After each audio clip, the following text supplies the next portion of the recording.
Len, Pam and Mary still live in their own homes, but they all need home care to maintain independent living.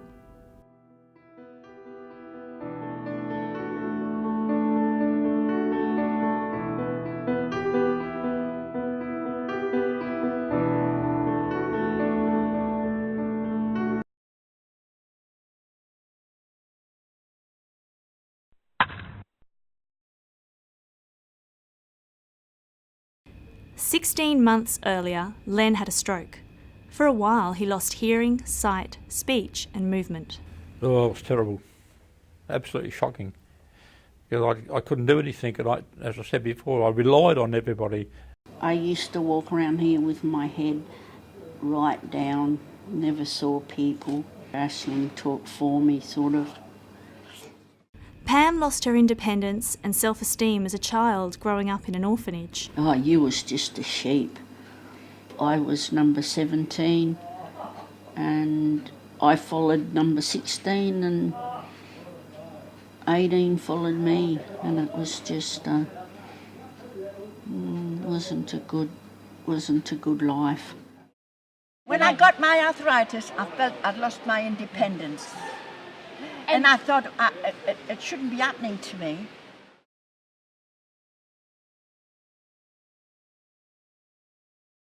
Independence to me is getting around, driving where I want to go. Before the stroke happened, I was working 7 days a week, 10 hours a day, night shift, day shift, whatever I could do.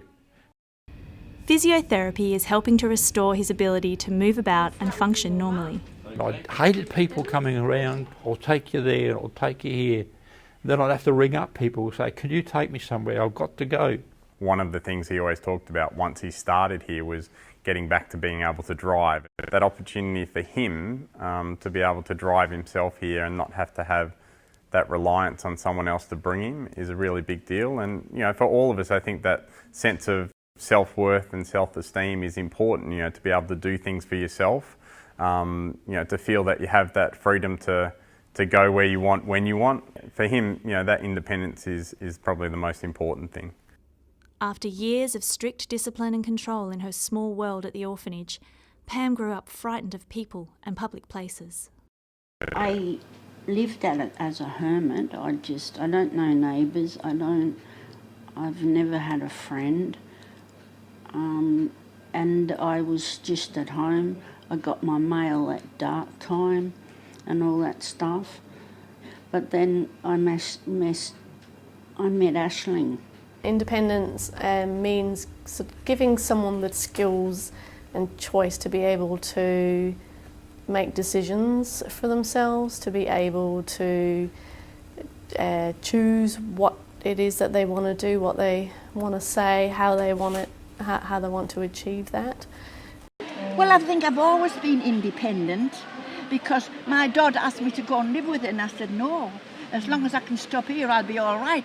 As Mary's arthritis slowed her down, she'd become dependent on her family for daily needs. The family has always been the one to do the shopping, and they go and do and get her groceries, and they choose what they think Mum needs. Independence means being in charge of my life. So as a home care worker, to understand independence would be to firstly understand that it is different things to different people. And while we think of the basic needs in the home as being independent, as in being able to feed yourself, as to bathe yourself, as to clean by yourself, that is not all independence. It's also about freedom of choice. So if they choose to want to go out, then they need to be able to find a way to do that without maybe accessing family or friends.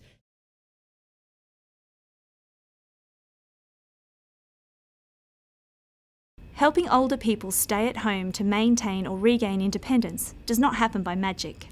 It takes strategic planning and close communication.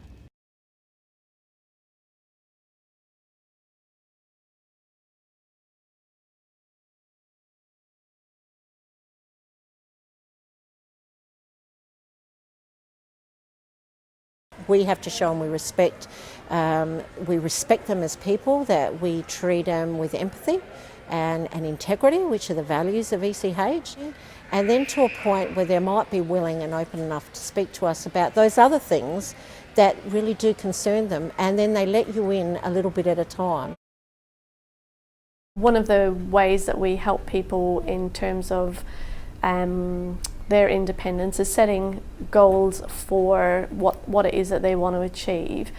Pam's overall goal was to make a friend, so we broke it down into small achievable parts that were sort of measurable for Pam. We made a date to come down to the Jack Young Centre and have lunch. Included in that goal was to make some conversation with some people, so I made sure that there was some people there she could have that conversation with, apart from myself. I think the key to finding a goal, especially when it's not visual, it's not because they need a piece of equipment or a handrail or assistance with showering. It means that you have to listen to the client.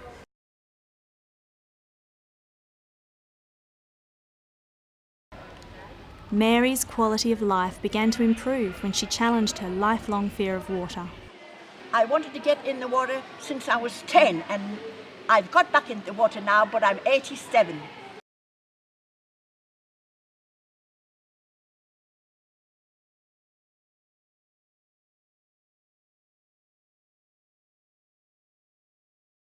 Well, I was told not to go down, but being a naughty girl, I did. And when I got in the water, I thought I took cramp. And I couldn't get up off there, and I went under, and there's a little girl went and told somebody, but I don't remember that. All I remember was somebody got me out and started pounding on my chest, and then he sat me up, and all the water came out. And that's how it was. And I'm going to swim, definitely. I can't swim yet, but I will. Len's turning point, from being a dependent invalid to fighting for his freedom, came when authorities cancelled his driver's licence because of his brain injury. And that's what made me think, I'm not putting up with this, I'm going to get my licence back. Well, initially we sat down for the first session to do the assessment, obviously had all the paperwork from Hampstead and the physios there, and just talked about, what it was that he really wanted to do. And obviously the three things for him was, he wanted to be able to drive his car, wanted to go back to work, and he wanted to be able to walk without, having to use the wheelchair at all. When you're in a case like this, if you don't have a goal, you don't get anywhere. Len's ambition to walk is driven by his grandchildren. They actually motivate me, so maybe, hopefully, that I can get out of my chair and start walking and walk with my little grandkids. That to me would be... Yeah.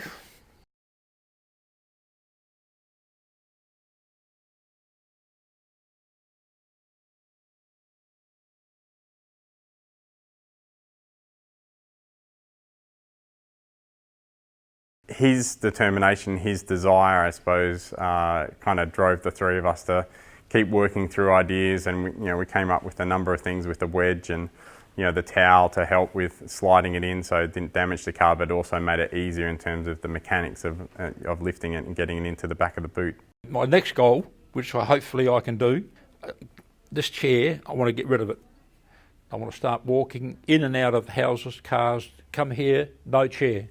After that, hopefully I can get around outside home and do my normal things like I would like to do.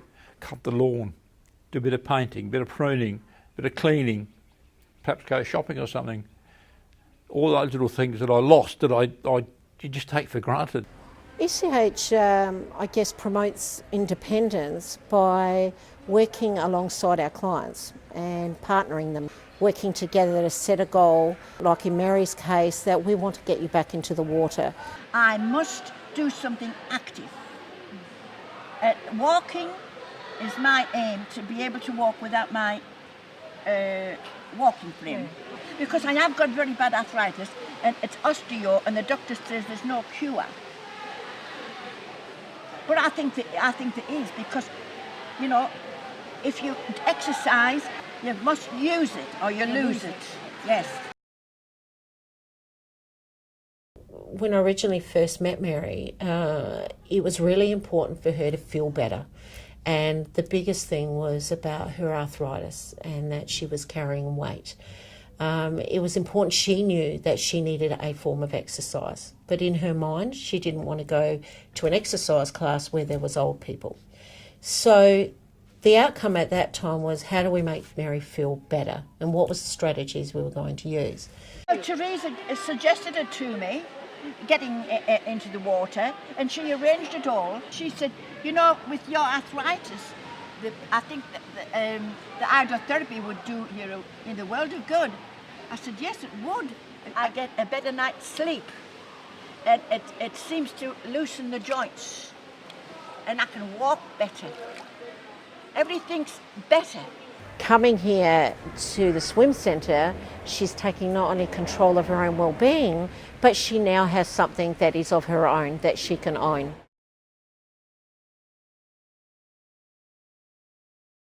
He's had a ramp put in and rails so he can practice his walking at home and do his exercise at home. Has made a massive difference. I had a guy from Birch come down to help me in the shed, my work shed, and he cleaned it all out for me, rearranged everything so I could use it in the wheelchair. So I'm getting all that confidence back again. It could be about helping them make their cupboards ergonomically correct so they could then reach for cleaning items a little bit easier. Their brooms and their mops and buckets. So we may choose to help them with that. We had broken pavers through here, and it did bother me because Mum taking the clothes to the line, it was all uneven. So when they put down this non-slip grid flat surface, I knew for sure that Mum would have no drama getting to the clothesline. Yeah. Much more safety conscious now. Because he's really just got the use of the right arm to be able to lift the wheelchair, which weighs between 10 and 14 kilos. His determination, his desire, I suppose, kind of drove the three of us to keep working through ideas, and we came up with a number of things with the wedge and the towel to help with sliding it in so it didn't damage the car, but also made it easier in terms of the mechanics of lifting it and getting it into the back of the boot. So yeah, he's done an amazing job with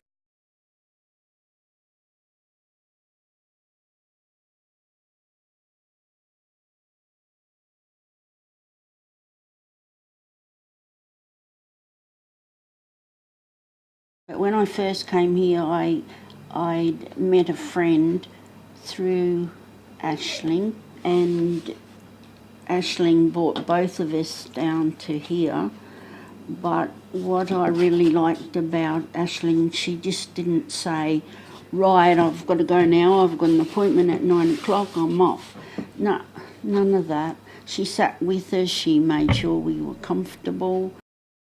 Confronting her conflicting fears of being alone and of being with other people, Pam's enjoyment of life was changing. She began to lose her childhood dread of being punished at the orphanage if she dared to speak out of turn. Pam's big break came when she was asked to volunteer as a barista 3 days a week at the centre.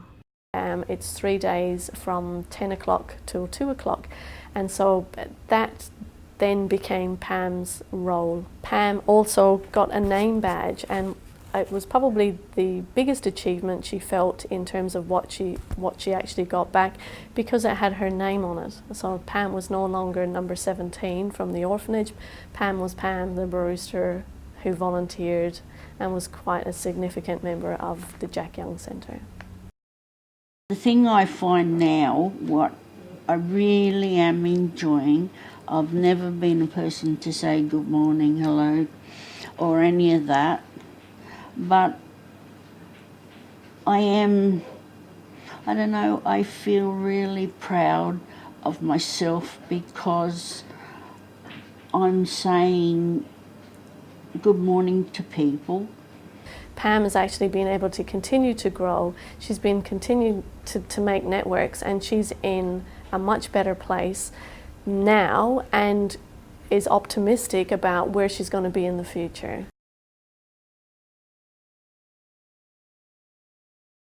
The Northern Living Well program promotes independence in individuals by helping them develop the skills, providing them with knowledge and information to help them make informed choices, helping them in terms of building those small networks to begin with for people to expand on in the community. It's good for any client to be familiar with what their own community offers. So we have community, local government spends a lot of money putting good workers and good programs into local community centres. They also support people to visit regularly and often, and they will also provide free transport for them to regularly go to a exercise class or a craft class or some sort of information session. So we would encourage any of our clients to stay, in touch with community services. Pam's next goal was computer lessons and then learning to read and write.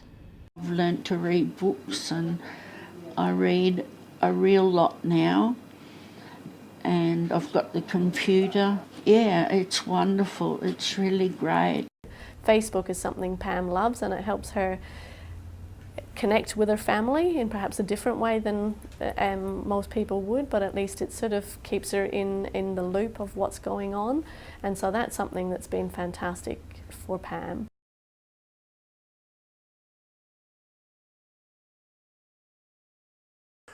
Getting out into the therapy circuit has been fantastic for him, especially with the sun out, and his mood changes and he's very positive, and we can try different things and really try and improve both his confidence but also obviously his ability to walk better. He sees that he's improving, and that confidence then improves as well, and that sense of he's getting somewhere. It's like my eyes were black and I never saw your jumper or your scarf or that man's shirt. Colour I never sort of seen, but I was driving to go to the shops one day, and all of a sudden it was like I just went blink. I could see everywhere, and I was so scared. I could see there and there and there, and now I just feel really sad. How you miss out on all the colour, the flowers, the trees. Sort of never seen them, never saw birds. I can see all of you there, where I couldn't before. I think it's one of those things, pure joy and well-being can't be measured on a graph, and it can't be measured by an assessment, because Mary is an older person. She still doesn't walk fast, and she most probably will never walk fast. But it's with the confidence that she walks and the fact that she can't wait to get to every session tells me that this is actually succeeding. Every time I achieve a goal, I feel a winner. I feel great.